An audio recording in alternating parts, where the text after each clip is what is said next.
Saudara sekalian, Shalom, terpujilah nama Tuhan yang memberi kepada kita kehidupan. Dan seperti biasa, hari ini mengawali berbagai aktivitas kehidupan, saya ingin menyampaikan renungan singkat yang saya beri tema, salah mengerti tentang misi Tuhan Yesus di bumi. Diambil teksnya dari Kisah Rasul pasal 1, ayat 6-8. Maka bertanyalah mereka yang berkumpul di situ, Tuhan, maukah engkau pada masa ini memulihkan kerajaan bagi Israel? Jawabnya, engkau tidak perlu mengetahui masa dan waktu yang ditetapkan Bapa sendiri menurut kuasanya. Tapi kamu akan menerima kuasa kalau Roh Kudus turun atas kamu, dan kamu akan menjadi saksiku di Yerusalem, di Yudea, Samaria, dan sampai ke ujung bumi. Saudara sekalian kasih, dalam kitab suci, sejak awal itu bagi orang Israel, sesuai dengan yang mereka baca dalam kitab suci, Allah menjanjikan seorang penolong, yaitu yang disebut Mesias.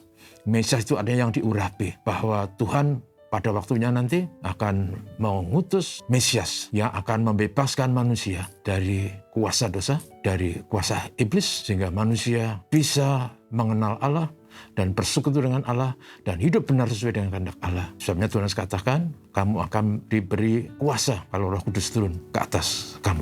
Nah, saudara sekalian, sayangnya konsep yang sangat indah itu disalah mengerti oleh orang Israel, bahwa Mesias yang dijanjikan Tuhan itu dalam benak mereka tidak lain dan bukan adalah pemimpin politis, pemimpin duniawi yang akan membebaskan dan membebaskan bangsa Israel dari penjajahan, dari kesengsaraan, dari kemiskinan, dan memulihkan kerajaan Israel kepada kejayaannya, seperti yang terjadi pada zaman Daud, di mana seluruh wilayah damai dan tentram. Musuh tidak ada yang berani masuk. Bahkan orang-orang yang mau mengganggu ditaklukkan. Dan itulah alasannya mereka bertanya kepada Tuhan Yesus setelah Tuhan Yesus bangkit dari kematian. Dan mereka bertanya, Tuhan, apakah pada masa ini engkau akan memulihkan kerajaan bagi Israel? Dan pertanyaan itu berkaitan dengan situasi yang saat itu sedang dialami, bahwa Israel sedang dijajah oleh pemerintah Romawi. Israel sedang terpuruk dalam penderitaan dan kesalahan. Lalu mereka bertanya, apakah Tuhan akan memulihkan kerajaan bagi Israel? Tuhan Yesus menjawab, kamu tidak perlu tahu masa dan waktu yang ditetapkan Bapa sendiri menurut kuasanya. Tapi kamu akan menerima kuasa kalau Roh Kudus turun atas kamu. Dan kamu akan menjadi saksi di Yerusalem, Yudea, Samaria,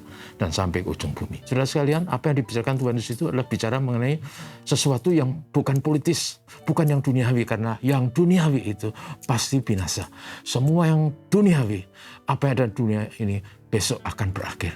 Tuhan Yesus datang untuk sesuatu yang lebih mulia, sesuatu yang bernilai abadi, sesuatu yang bisa memberi manfaat abadi bagi manusia yang dicipta Tuhan, yang dicipta segambar dan serupa dengan Allah. Dengan kedatangan Yesus sebagai Mesias itu bukan untuk membebaskan manusia dari penjajahan politis, kekuasaan duniawi, tapi membebaskan manusia dari penjajahan dosa. Supaya manusia tidak lagi dikuasai oleh dosa dan tidak dikuasai oleh egoisme dan keserakahan. Dan supaya manusia bisa dipulihkan menjadi umat yang mengenal Allah, mengasihi Allah, mentaati Allah. Dan umat yang ditebus oleh Kristus. Supaya mereka bisa bercerita kepada siapapun bahwa Yesus datang bukan untuk yang sementara, bukan untuk yang duniawi, tapi untuk yang abadi. Sehingga setiap orang yang percaya kepadanya, dia dibebaskan dari dosa, dari egoisme, dari keserakahan, dan hidup benar sebagai anak-anak Allah yang menikmati kebersamaan dalam kebenaran, kekudusan, sampai klimaksnya mereka boleh hidup yang abadi, hidup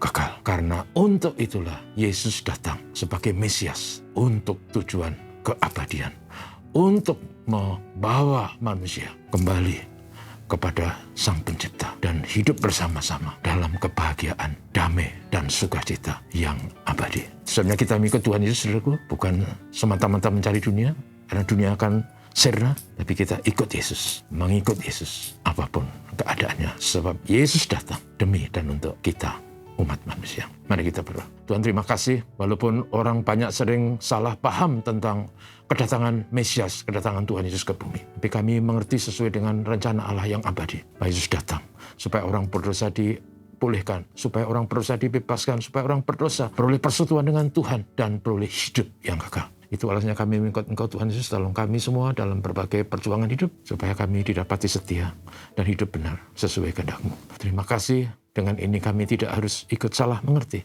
tentang misi kedatangan Tuhan Yesus di bumi. Mohon berkat-Mu untuk hidup kami semua, untuk mereka yang mengalami kesusahan, kesulitan, untuk mereka yang sakit, Tuhan sembuhkan. Bapa, terima kasih. Haleluya. Amin. Selamat pagi.